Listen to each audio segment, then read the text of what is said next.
Hello, everyone. Welcome to the Iron Circus Geek Show. I am Kel McDonald. I'm the managing editor at Iron Circus, and I am hosting the show tonight on my own because Spike just got her second COVID diagnosis for the year. So she's resting up. Everyone wish her a speedy recovery. But we have two guests this week. Go ahead and introduce yourselves. Hey, this is Van Jensen. I am a writer of a story in the crime anthology that's funding now. I've written a lot of stuff for DC Comics, James Bond comics, and my first novel, Godfall, which came out last year, is in development for a TV series with Ron Howard directing it. Oh, cool. And hi, I'm Neal Obermeyer. I illustrated this story, and I am mostly in this realm an editorial cartoonist, but jumped at the chance to work with Van and do a story that doesn't directly make fun of people more powerful than I am. Listen, it's very important to tell truth to power. Right on. You're doing great things. Thank you. So what your YouTube's story is about stealing a baseball card from your boss, or the main character's doing that. So what inspired this baseball card heist? Well, I guess the kind of the background of this is Neal and I are very old friends, going back to the start of college for me, and we worked at the student newspaper together in Nebraska. And so when this anthology got floated to me, I had gone on to become a crime journalist before doing comics, and so I just sort of thought back on my time working at the newspaper and covering the crime beat, and I had just always had the thought that, when you cover crime, you learn a lot about crime and you can see all the mistakes that criminals make. And so I could totally see, if you have that experience thinking like, oh, I actually could commit the perfect crime because I know all of the pitfalls to avoid. And that was sort of the genesis of the story, is like a cynical, grizzled reporter who decided to commit his own crime. And Neal, to me, was just the only person that I would want to work on with this story. Um, Neil, you kind of gave the art like a noirish vibe. So was there any particular things that you were drawing from for uh, inspiration on the artwork? I mean, in that sense, I did want to give it some gravity, but without implicating anyone, the biggest influences I drew from were some characters in the past that Van and I both may or may not have worked with at to pay tribute to that shared newspaper history. But we really just wanted to make sure to like kind of anchor it in the seriousness, and I'd say that was like the main consideration there. We talked a little bit about styles like in my editorial cartooning, I do tend to have a bit more of a more like realistic style than I think is like what is traditional or what is kind of like assumed when thinking about editorial cartoons. So that's always been more my direction anyway. But we discussed kind of like the feel we were going for, and Yeah, I'm pulling that up led to where one we of ended up. your pages now so that people watching can see it. Um, and I really like the mostly monochrome shading and coloring, and the heavy use of blacks. Um, it turned out real good. Well, cool. Yeah, thanks. We talked about like, there's a little bit of I guess I don't know. I guess talking about color is probably not too much of a spoiler, but there's a little bit of intended symmetry in the color choices that kind of reflect the symmetry of the story itself. And the path that it travels from the newsroom and like the sort of juxtaposition of power within the setting. Yeah.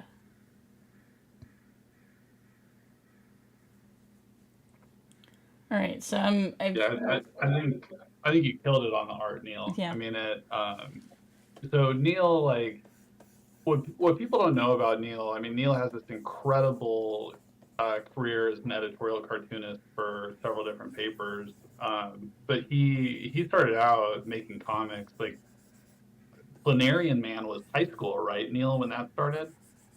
That's right. Yeah. So what's that I had about?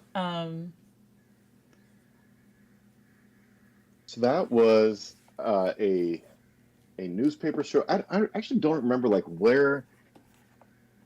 I don't remember why I got this idea, but I became convinced that the semi-weekly newspaper in my hometown of 3,000 people needed to have a superhero comic strip in it. So I remember going to the publisher one day and pitching the idea, and he was a super cool guy, and he's like, let's give this a shot. And so throughout my junior and senior year in high school, I had a first weekly and then semi-weekly comic strip about the Planarian Patrol, who were sort of half Planarian, half human superheroes. And for those of you unfamiliar with your flatworms, Planaria are worms that can you cut them in half and like each piece will regrow into a new worm. They store their memories chemically, so you teach a Planarian to go through a maze, and then you cut off its tail. The tail grows into a new worm, and it knows how to go through the maze. And so I always saw a lot of potential there in storytelling. And so yeah, I pitched this to the Auburn Press Tribune / Nemaha County Herald, based on which day of the week. And yeah, so that ran for a couple of years, and actually I managed to bring that back to the Daily Nebraskan, the student newspaper where Van and I worked together. And then I've just revisited it a few times over the years. I actually have Van, I don't think I've even talked to you about this, but I have a Planarian Man Halloween special that I'm working on to hopefully get done in time to release next month. So I was motivated to come out of bring those characters out of retirement. Awesome. I hope was it the Mad Dr. Planarian? Yeah, he was the main villain, sort of like the binary counterpart to Planarian Man. And then like actually I don't know how this happened, but at one point somebody, so I remember just occasionally just doing like Google searches to see if anybody was ever talking about this. And actually this predates Google, so I don't know, like web crawler or whatever would have been the search engine of the mid to late 90s, and finding a message board. That may have been it, but I found a message board about nuclear power, and there was some guy who like apparently used to be like a government nuclear scientist who like went rogue and adopted the identity of the Mad Dr. Planarian. And so people were coming to my like GeoCities website about the Planarian Patrol, trying to find more information about the Mad Dr. Planarian, because this guy had like adopted that as his identity. And so people were looking for all sorts of clues in these old, like these newspaper comics from the mid late 90s. And yeah, so the Mad Dr. Planarian ended up taking on a bit of a life of its own. Yeah, how do we get on that topic? Well, I think I brought it up because thanks. That's right. I've always wanted, well, one, like it's Planarian Patrol, like any excuse, I'm going to talk about that. But also I think that like there are going to be some people in the comics industry where you're like a new artist to them, but I really hope that people do both like continue to demand that you make more comics, but also look back at some of your older stuff that was both the editorial cartoons and the Planarian Patrol stuff. But I just very selfishly, like, I have wanted to coax or wheedle Neal into drawing comics. So I'm glad that Iron Circus could help with that, Van. Making dreams I come true. I appreciate your persistence, man, because I've wanted to for a long time as well, and I know we've had some false starts over the years, but it's really neat that I've been really excited that it's That's happened, and I think it's so fitting that it happened in a story that's kind centered around a of newspaper. why Iron Circus does the anthologies, is because like just to expose both us and readers to new people, and it's why we keep wanting to do them. Is there's definitely people that we found and then later did a book for us through the anthologies, and or just like people that we end up following their career afterwards, like even if they aren't still doing more stuff with Iron Circus afterwards, because I feel like the comics industry is actually like 5 different industries that get lumped together, and they don't always overlap. So someone could have like all this work in one side of the industry, but then like be completely ignored by another. And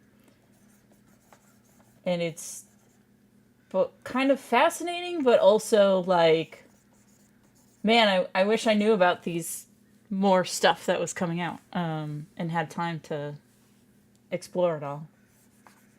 Well, I think that's a really interesting point, and like um, as somebody who's fairly outside of the industry, can you elaborate a little bit on? I'm not going to hold you to defining all 5, but a little bit more on like what you mean in terms of like Okay. these different industries existing within the one. So there's I think it's an like interesting idea. so there's like the superhero Marvel DC, like the direct market, like what you think of Sure. when you think of monthly Yeah. comics. And their way of selling stuff is like completely different from people who are using like the book market to sell books. Like we actually had someone who primarily works in the direct market monthly DC stuff pitch a thing to us and say, and it's like, we like the idea, but they really wanted to get it out by an anniversary of a thing. And I was like, we can't turn around that fast because we use the book market production cycle, which is much slower because they're used to big giant volumes rather than monthly books. And so we did end up working with them, and we're going to like release it on the next anniversary, but it was just like, we can't get a thing out in like 6 months the way you're talking about it. We need a longer lead production wise. But then you have like newspaper comics, and editorial stuff is also completely separate from both the book market and the direct market. And then like manga's its own thing. And you have like the like kid and YA graphic novel market. It's like Dogman yeah, is a totally different thing from any of these other ones. yeah. Um, So it's like, yeah, you also have just like the wild west of. I mean, there are a lot of people out there who are really successful, and I think Iron Circus is in a lot of ways like a bigger version of this, of just like you build your following and you just do your own thing through social media yeah, and Kickstarter. yeah. And I think like the people who build their own thing, they can eventually end up in one of those other ones. Like there's a webcomic artist, Randy Milholland, who he did a webcomic. He still does a webcomic called Something Positive. But he started it in like 2001. And now he is the artist on Popeye. So he's drawing the and writing the Popeye comics. And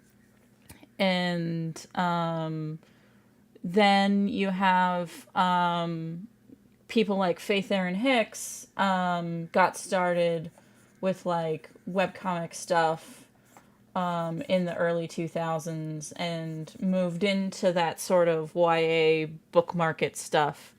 So like building your audience online, I think it helps you, but people do eventually sort of sort themselves into one of those various different markets, to varying degrees of success, obviously, but it kind of, it's always interesting to see like how they get compared, especially because you get the middle grade book market telling people, pitching like, oh, we don't want genre fiction, we want like slice of life high school problems, and but sci-fi and fantasy and stuff is like the main go-to for the direct market. So if you pitched, and for manga, yeah, I mean, not all of manga, but like a significant portion of manga is yeah. genre. And then both of them are like, oh, I don't know how to get the success that manga has. Where the key is that those have animes that are constantly advertising them.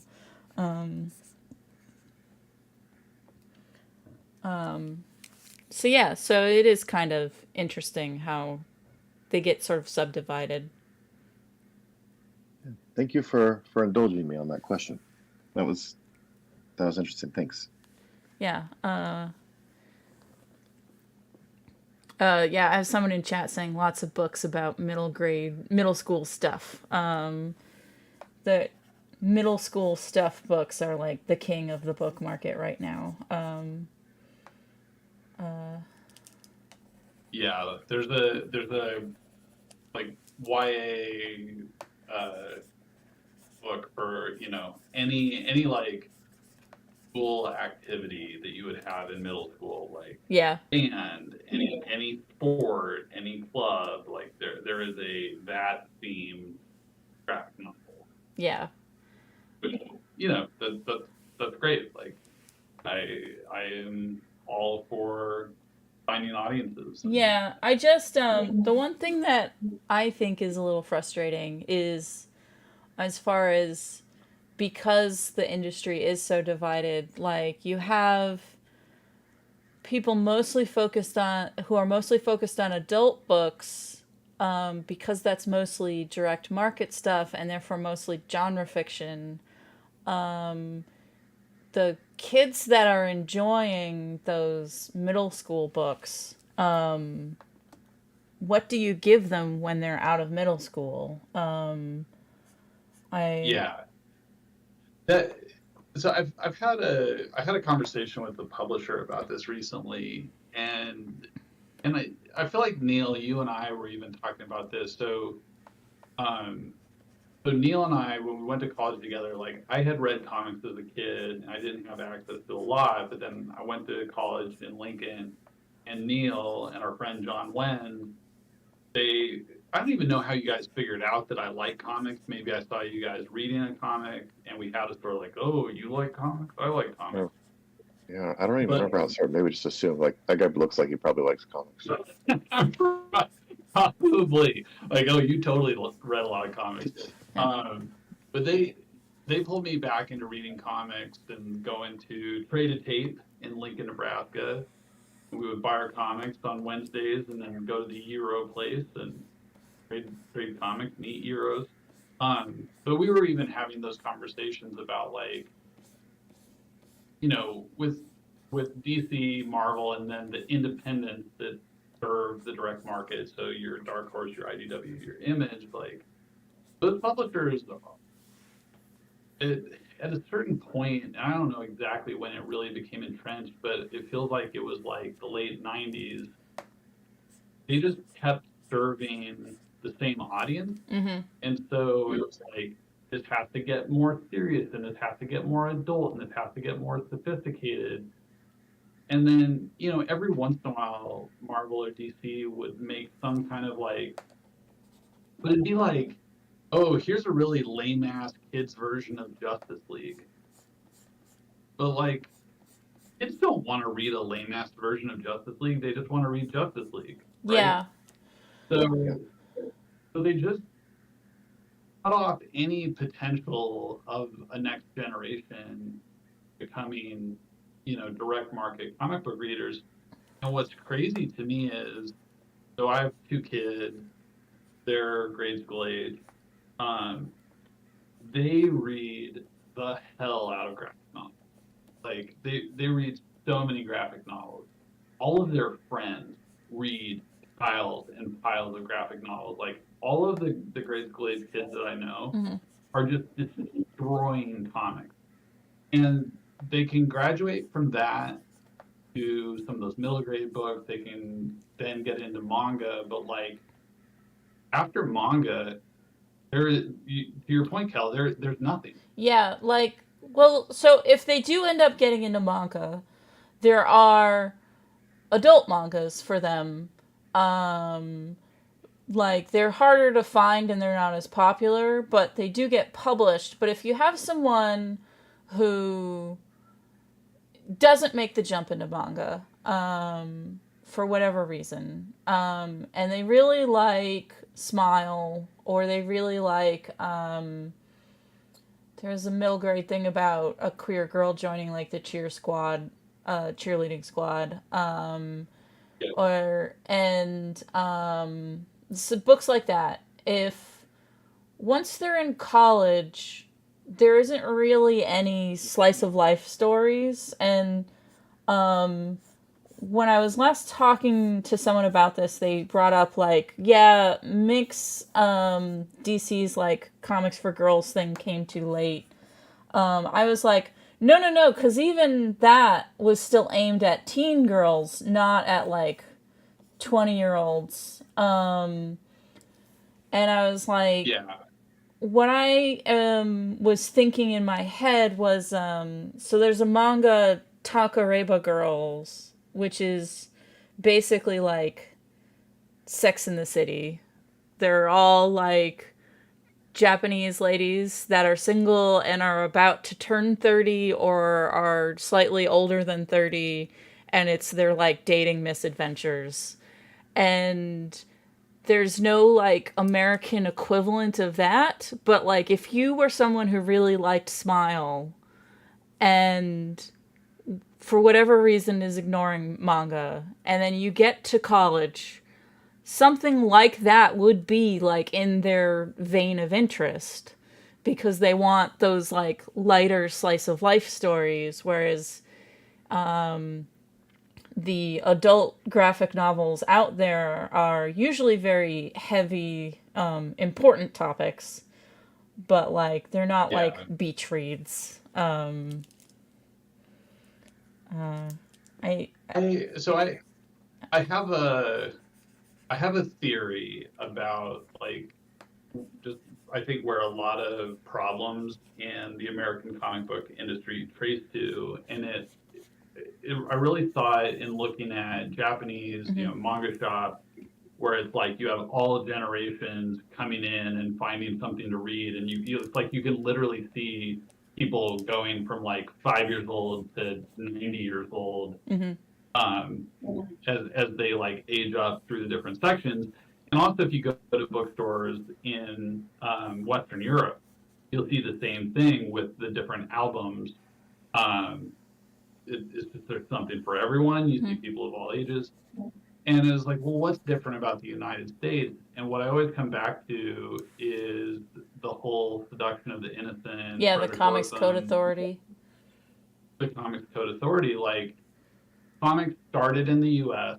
The reason that they spread in Japan and Western Europe is because soldiers took them over during World War II and planted the seeds. And so the industries are evolving, right? So, it's always going to start with more youth-oriented stuff, and then it'll gradually evolve into more nuanced stuff. And if you look at like the late 1940s into 1950s, there were not a lot, but there were actually some really interesting, more nuanced comics being made in the U.S. as well as lots of different, all different genres of stuff. But then comics almost get killed off in the U.S. and it killed everything except for superheroes and Archie and Mad. Mm-hmm. And so then you just have then this like superhero dominance that totally messes up the industry. And so it's like we're having this weird, like it feels like the industry is still trying to Yeah. like find where it should be on the evolutionary curve. Yeah.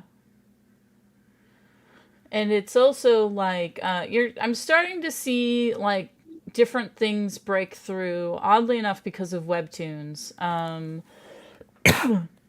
So part of why the US can't replicate what Japan does with its comics is just because production is both cheaper there, and also a lot of the most popular comics that we get translated over here, it's because they have an anime adaptation, and it's one of those things where they have built in a cycle where this synergy of both the comics and other media adaptations work really well together, whereas I feel like with like the Marvel superhero movies, or like really any superhero movie, they're so different from the comic that it makes it hard for someone to jump from the movie to the comics. Whereas if a manga gets an anime adaptation, the anime is going to be pretty close to the manga. Like, Yeah. Yeah, it's almost like with the anime fans, I don't know if this is true or not. I guess it's just a guess, but it almost seems like because the manga, is usually quite a ways ahead of the anime, that it's like, oh, like I can start reading the manga and I can like read ahead. finish this Yeah. really fast to read ahead. I'm also an editor at Seven Seas, which is a manga publisher, and that is 100% what happens. If a manga has an anime come out, so one of the first things I edited for Seven Seas is a manga called My Dear Friend Nakatan, which is a comedy manga about a girl who is also a deer. But really, it's just weird, and the humor is kind of Dadaist. Okay. And we're on like volume 5, and the anime just came out, and the sales of volume 2 onward have increased because people don't need to read volume 1 because they saw the anime. But they're reading ahead.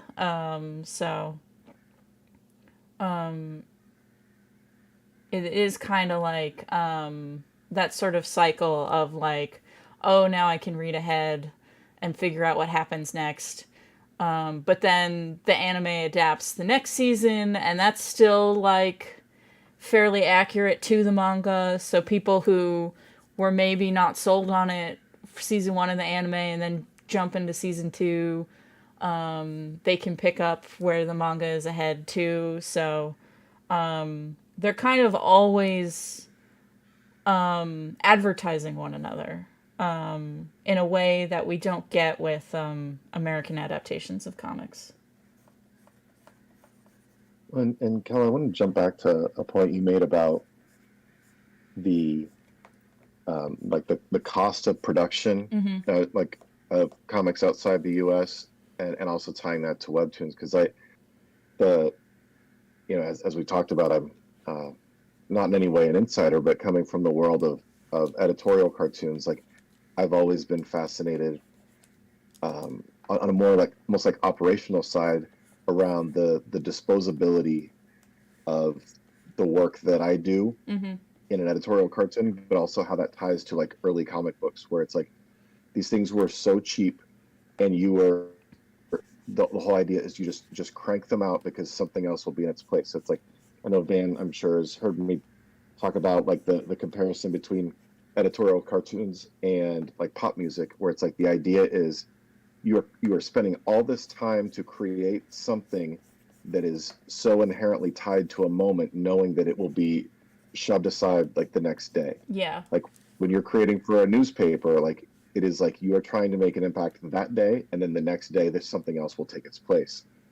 And it's like as the as the cost of production goes up, as the cost of consumption goes up, it makes each of these like transactions between like the creator and the reader, a bit more of an investment on both sides, and that affects the creative process too. And that's one of the things I found most fascinating, coming from my background cartooning for newspapers, given like the literal and figurative disposability of that, and how things like webtoons, where it's you don't need access to a printing press to produce there, how that sort of frees up the creative process, but also frees up the consumption process to Yeah. sample things and try so many at once. And that I've enjoyed the way that sort of brought the experience around full circle in a, Yeah. even though it's a tangibly different way, but the experience I think is So very like similar. in Japan, it's also cheaper because since their country is smaller, they don't have to ship to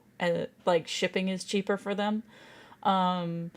Because if they print it in Japan, they don't have to ship it to as many stores as far away. Whereas like if Marvel and DC has to ship all across America, and it's also partly like a distance thing getting put in the cost as well.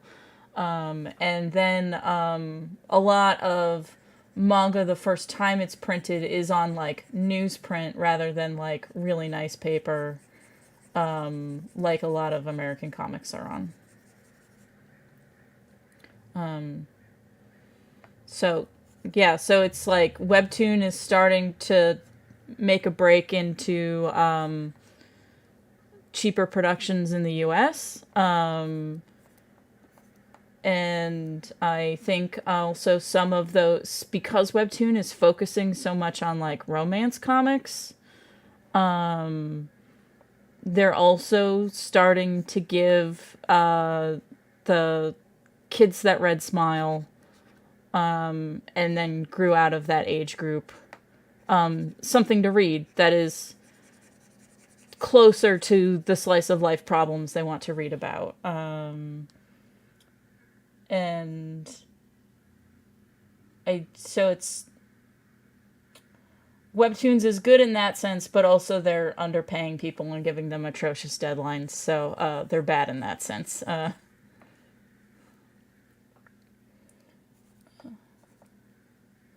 So it's very interesting how like the American comic industry is currently growing and adapting, and a lot of it is people not thinking about those like age gaps and those transitions from one thing to another.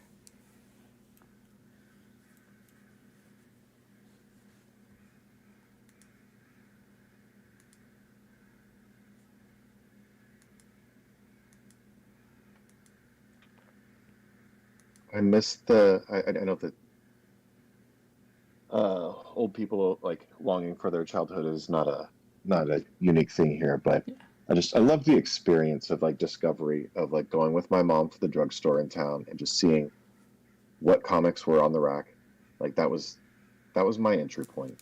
It's just whatever was sitting at Glenn's drugstore that Saturday, and it's why I basically started on like Jim Valentino's Guardians of the Galaxy and the X-Men classics and like 1970s Ghost Rider reprints, because that's just for whatever reason all that the drugstore got, and just like having your on ramp shaped by something as out of your control as just what the distributor brought.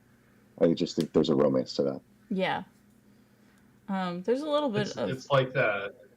There's that joke about like it's hard to explain to young people how our childhoods were shaped by what random three VHS tapes your parents bought. yes. Like Totally. you yeah, you kind of end up with whatever media you end up with, and I you consume the hell out of it. I forget who I was talking to, but it was a younger creator, and I was telling them, when I was little, I thought Silence of the Lambs was about killer bees. Because Oh, because the the poster poster. in the video store rental place, and there was no internet to then look it up later. What is this movie about? And obviously, my mom isn't going to let me, like a 5-year-old, rent Silence of the Lambs. Yeah, for a very long time, I thought it was about killer bees, because of the poster. And I did wonder why a movie about killer bees was called Silence of the Lambs. Yeah, exactly. It's a mixing their animals here. Yeah.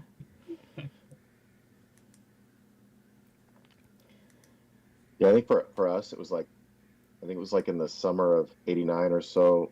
I could have my year wrong, but like I think it was McDonald's has had this deal where it's like on the at the drive-through you could get uh the VHS copies of like Batman, Indiana Jones and the Last Crusade, Three Men and a Little Lady, and I feel like there was maybe one more, but it was like all these movies that came out in like 1989.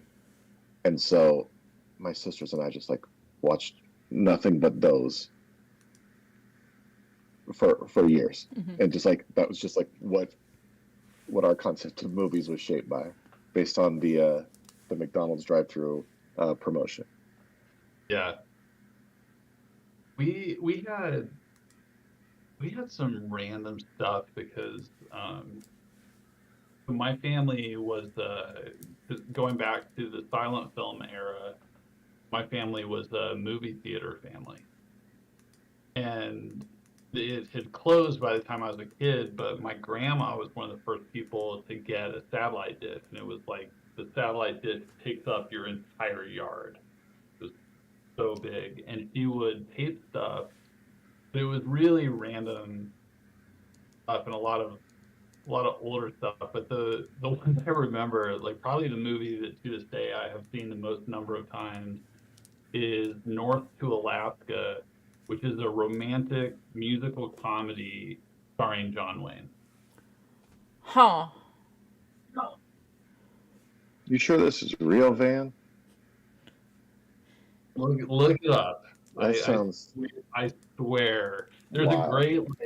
There's a great fight out, and it's all like pratfalls and misunderstanding. There's a great street fight. It's like a Alaska Gold Rush era where like guys are getting knocked face first into mud. Um, I should rewatch that movie. But I probably saw it like 70 times as a child. Awesome. I'm looking Okay, up we'll have pictures to of it do that as now. we'll have to take that as homework. We'll watch that and report back to Van. Yeah.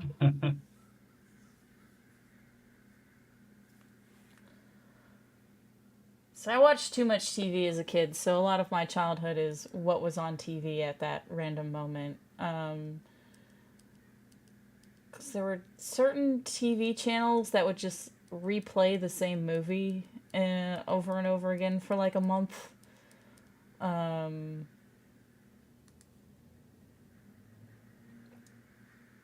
a lot of like B action movies, like that I, Robot movie with Will Smith in it. I remember one channel just at 5 o'clock would just play it like every weekday for like a month, and then they would pick a different like random action movie and play that. That movie's really bad. Yes, it is. Sorry, not to cast aspersions on your childhood, but man, what a bizarre adaptation Yeah. of No, like I why agree with you that it's a bad movie. It's just more that's the quality of like the movie this channel would get. Like yeah. I I do kind of I feel like, and I don't know, there probably is a streaming platform that does it, but like it'd be kind of nice if there was just like a streaming platform that's just like, yeah, we're just gonna play stuff and like whatever is on is the on. Criterion Collection streaming platform does that. Okay. And That seems a little yeah, I mean too high they're good quality for what movies, I'm. but Yeah. they're just streaming them. I have a little I follow them on Blue Sky, and they always like tweet what they're about to start like 5 minutes Oh, that's cool. beforehand. So I've caught in a couple of classic movies that way. I feel like a lot of the Yeah. Pluto channels kind of might deliver what you're looking for, Van. Yeah, I mean, I want to randomly pop on like 10 minutes into The Long Kiss Goodnight with Gina Davis and Samuel L. Jackson and just be like, yeah, this movie bangs, and, and then just fall into it. Like that's the experience I'm looking for. I'm not looking for like, all right, I'm gonna spend the next 4 hours watching Stalker. And were you the one who like the like sort of evangelist for Lone Wolf McQuade from? Lone Wolf McQuade is great. I haven't seen that in too long. I remember somebody in our college circle was a big banger of that drum, and I associate it Yeah, with you. yeah, that was almost certainly me. Um, yeah, that movie. Kel, have you seen that I movie have not before? seen that movie. It's it's excellent. Oh, It's Chuck Norris, and it's sort of like the movie that predates uh, Walker, Texas Ranger. And so it's like a movie with Chuck Norris as a Texas Ranger, but it's just one of those where you can tell like everyone must have been doing piles of cocaine because nothing makes any sense. And it's got David Carradine, who like is very demonstrably stoned through the whole thing. great. Um, there's a sidekick who looks like Mark Twain. I remember. I need to rewatch that. It's been a minute. I can I share a spoiler from that film? Yeah. Please. I'm Van, someone who the more spoilers you give me, the more likely I am to see a movie. okay. So spoil away. Well, I actually don't think I've watched this. Van, I think I watched it with you when I was on the Bearded Odyssey, but so correct me if I'm wrong on this, but like as I recall, there's a scene where Chuck Norris is buried alive in his truck, Yes. and I think he then like pops open some beers that he like dumps on himself, It and then like doesn't drink them, just pours them on his head. and that like gives him the power to like floor it and then have his truck like erupt from underground.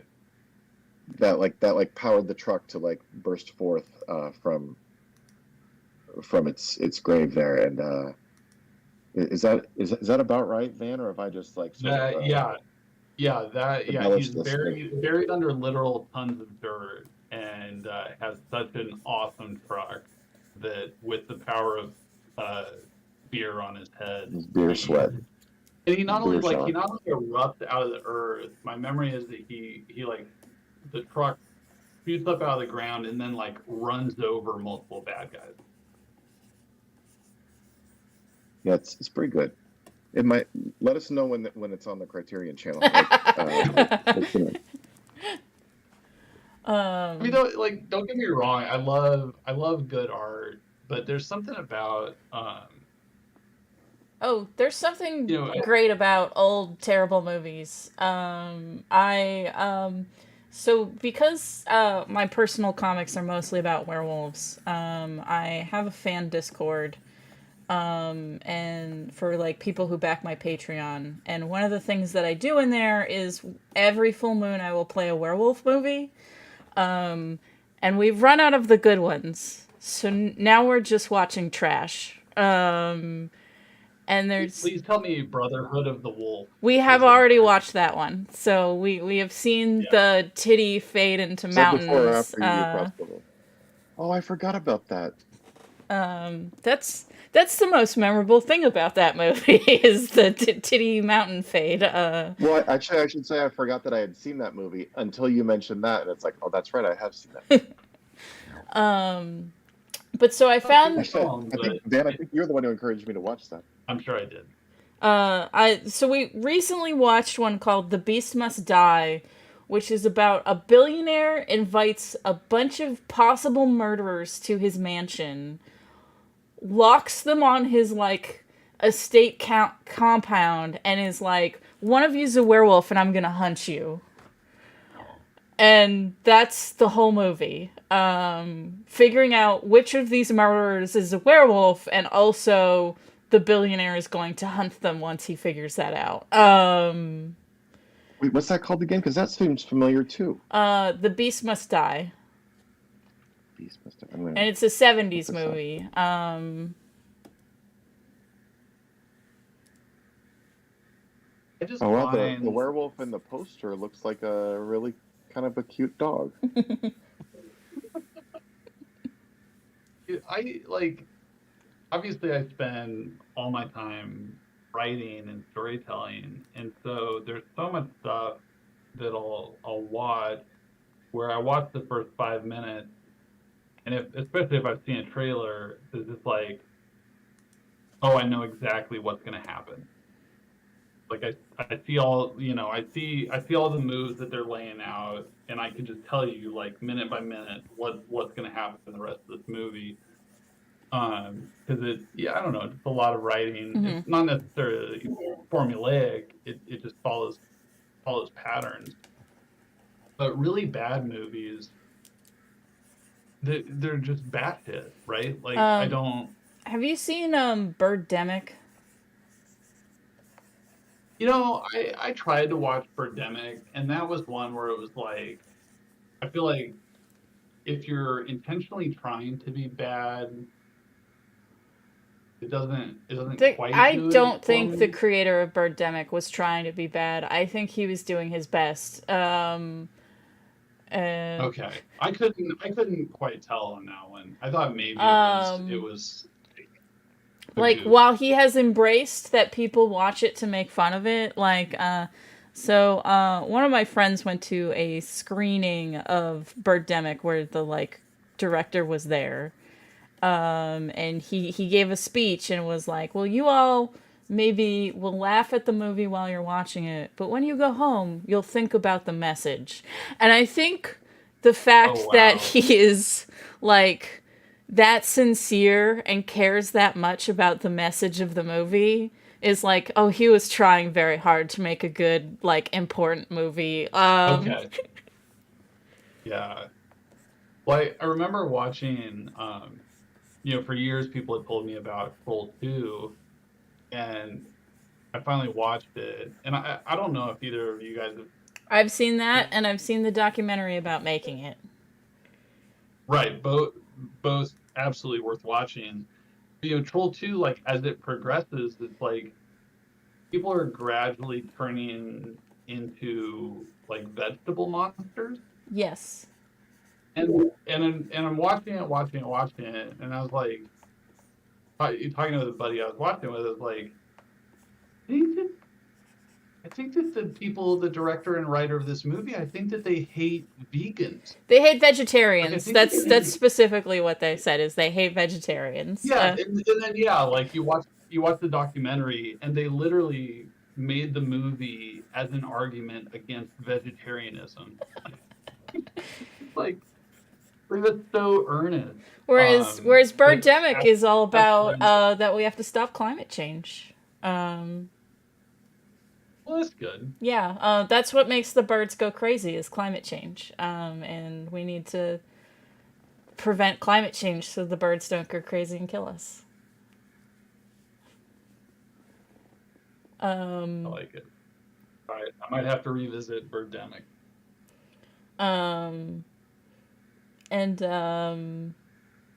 Yeah, bad movie, bad art in general, when it just is so transparently obvious. During COVID lockdown, some friends and I watched a stream of Andrew Lloyd Webber's sequel to Phantom of the Opera, which is exceptionally bad and is about how he is recently divorced and he definitely wants you to know his ex-wife sucks. fun. Because his ex-wife played the leading lady in Phantom of the Opera. So the sequel is all about how the Phantom is now super successful on Coney Island, and she like really fucked up by not picking the Phantom and instead going with the guy who didn't live in a basement. And how that guy sucks, and she's a dum-dum for not hooking up with the Phantom. And it's just wild that it's like he made this and like just put so much money into having it made. I think the only moral of that story is that we should all aspire to get to be really rich so Yeah. we can do absurd stuff. Oh, have you seen the documentary about making the island of Dr. Moreau? No, I remember that coming out, and I wanted to watch it, and then as with many things, I got occupied with life and forgot it existed. The guy who was the original director for that also clearly liked his drugs. And there is a part where he sincerely says, "So I called up my wizard friend and asked him to cast a spell that the film would be successful."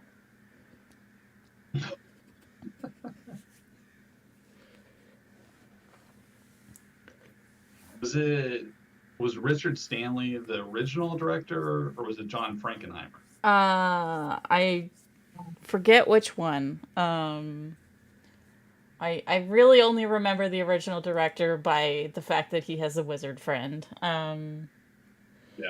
Or at least did have a wizard friend. Yes, his wizard friend died, and then all his spells came undone, and that's why the movie didn't do well. That's it. I mean, we've got Alan Moore in comics who very openly talks about being a wizard, so I don't know. Who am I to say that wizardry is baloney? Well, and I didn't mean to go so far as to imply it's baloney, just maybe that this was a particularly like ineffective wizard. Yeah. Like I'm sure there's like a spectrum of quality. Yeah. He should have gotten his money back from the wizard if the wizard hadn't died. You gotta check the Google reviews. Or like Angie's List, Better Business Bureau, something. I mean, there's enough rating sites that I imagine if we go through all of them, we're bound to come up with one where we can like come up with a wizard pun, but I'm not there yet.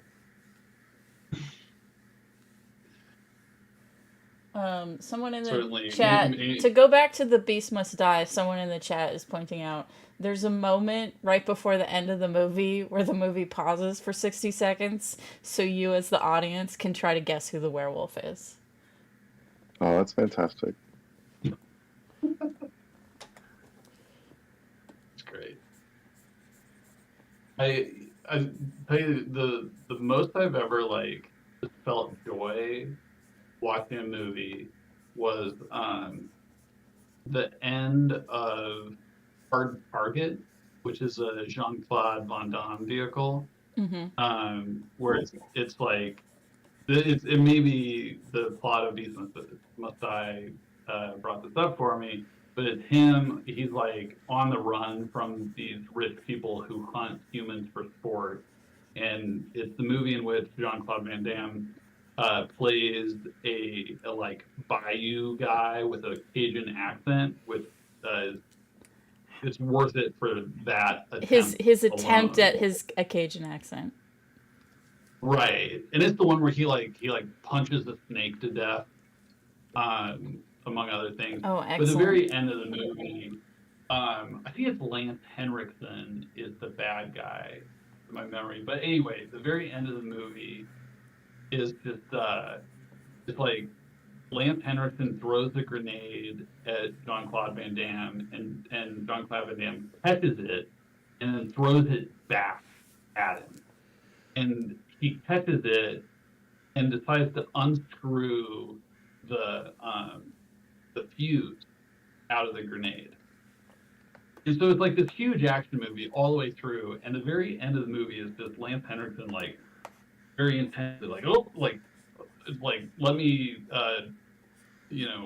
do this little like tooly kind of thing, and he successfully pulls the fuse out of the grenade and smiles, and then but the fuse is close enough to the grenade that it sparks across, and so he knows it's gonna explode, and he goes, whoop, and then blows up. This is like, oh, it's so terrible, and so deflating, like such a just like bombastic movie, and then the most pathetic, sad note. But I like, and I have not rewatched that movie, and I probably watched it when I was like 12, and I can still hear him saying "whoop" and then blowing up, and I giggle at that all the time. It's good.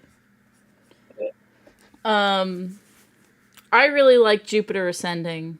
There was a review of it that was, it's a garbage can full of all of my favorite things, and I agree with that review. Like, it's not a good movie, but it does have all the stupid shit that I like in it. The Dogman has a gun that barks. And there's just so much nonsense in it. Like, bees can somehow tell if someone's royalty. And they just never elaborate on that. Yeah. Just I can't put my finger on why exactly. I couldn't get into it. I tried. Really wanted to. I mean, I should try again. I might have just been in the mood.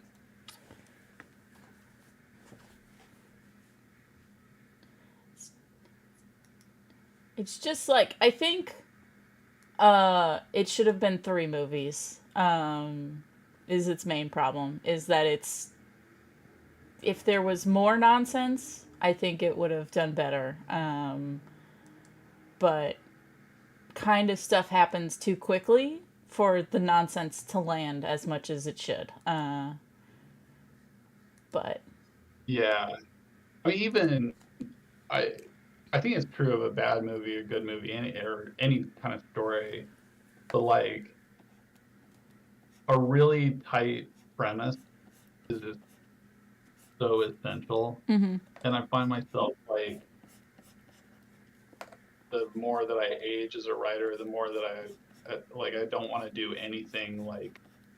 I just feel like there was a generation that was swayed by like the Christopher Nolan into like all plot has to be so damn complicated, Mm-hmm. and just so much stuff layered on top of layered on top of layered, and yeah, that's my memory of Jupiter Ascending is like, man, I've been watching this for a while, and I'm not even sure what this thing is about. It's space vampires versus space werewolves. That's what it's about.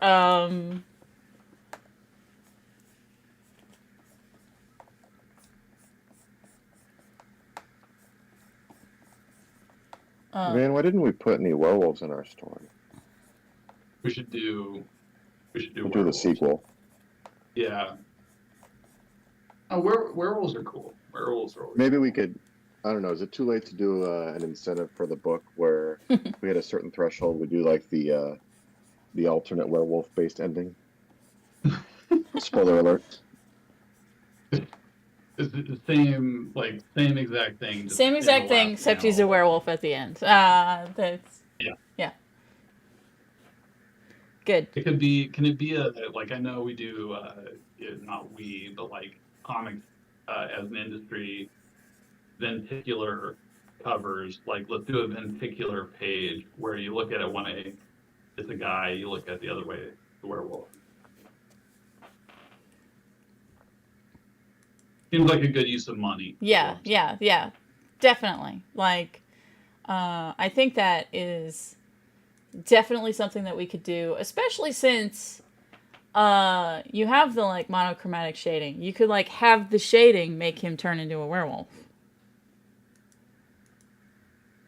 There you go. We got some ideas. But I do think, Van, like you saying that like a hook that's like easy to explain really does help make stuff like sell better in general. I was talking to another comic creator that like if I can't come up with like an elevator pitch, one sentence discovery for just the one sentence description for my books, it's probably going to be an uphill climb to sell. Just because that hook needs to be clear from the get go. Yeah, I mean, I'll spend a lot of time thinking about an idea and kicking around and like writing stuff down in a notebook. And then I would hit a point where it's like, okay, I think that I like this idea enough to actually try to make it, and I think that it's sellable. But then I have a log line kind of formula, I guess, like it's sort of just a like these are the elements of a log line, and I sit down and I put like try to create a log line for that particular idea. And there are some times where it really clicks, and I'm like, all right, I got it, I know how to sell it. And there are times where I do it, and it just doesn't. It's like I can never get a clear log line, and so I'll just set it aside. It's like it's not good enough. It's not there. And some of it is about the sellability, and then some of it is just like if I can't in one sentence explain what this story is, then I don't think I'm going to be able to write it, or at least like I'm going to struggle to write it. But if I can sit down and it's just crystal clear, like, oh, I know exactly what this is, then it's going to hum, and I'm really going to have a great experience writing it. So the first thing that I read of yours, Van, was the leg, because you worked on it with my buddy Joe. What is the log line for Yep. that?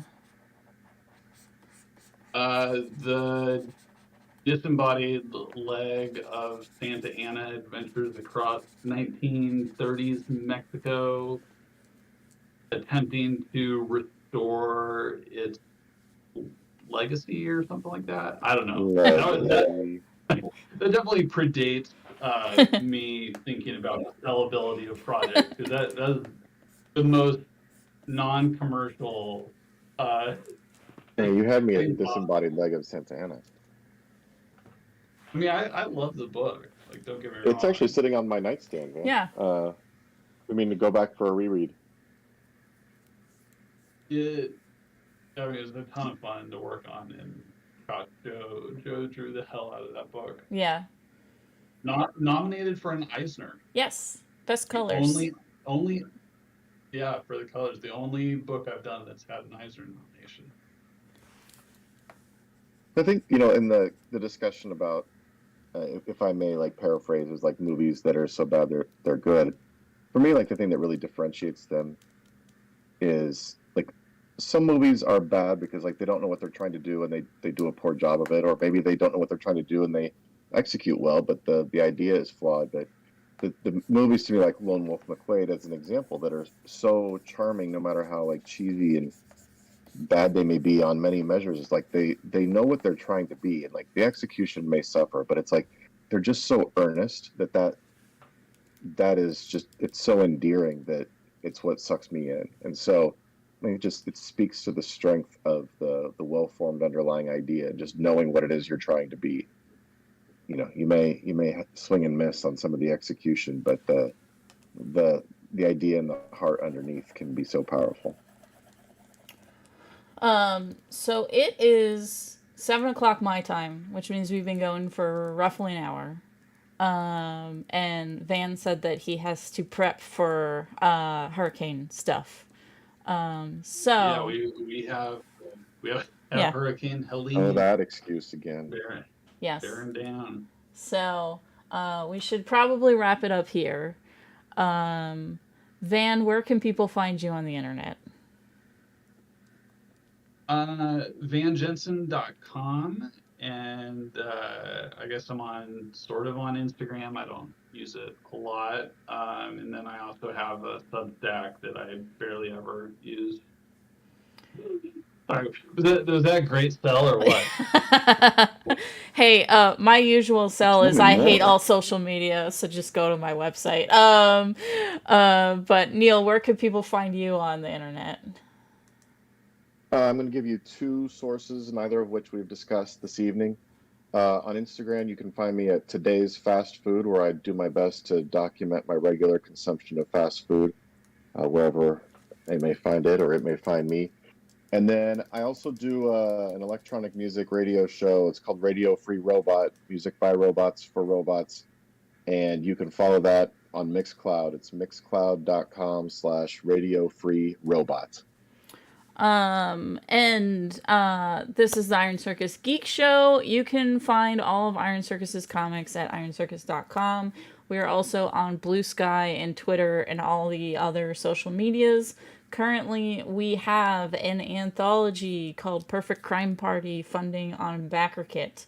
If we get, it is currently at $22,515. If we can get it to 25,000 before it ends tomorrow night, then all of our creative teams get $5 extra to their page rate. So please go back and help people get better paychecks. You can find my personal stuff at kelmcdonald.com, and I hate all social medias, so I don't update them that often, but they're all linked on my website, and if you wish to follow me on them. Have a good night, everybody, and we will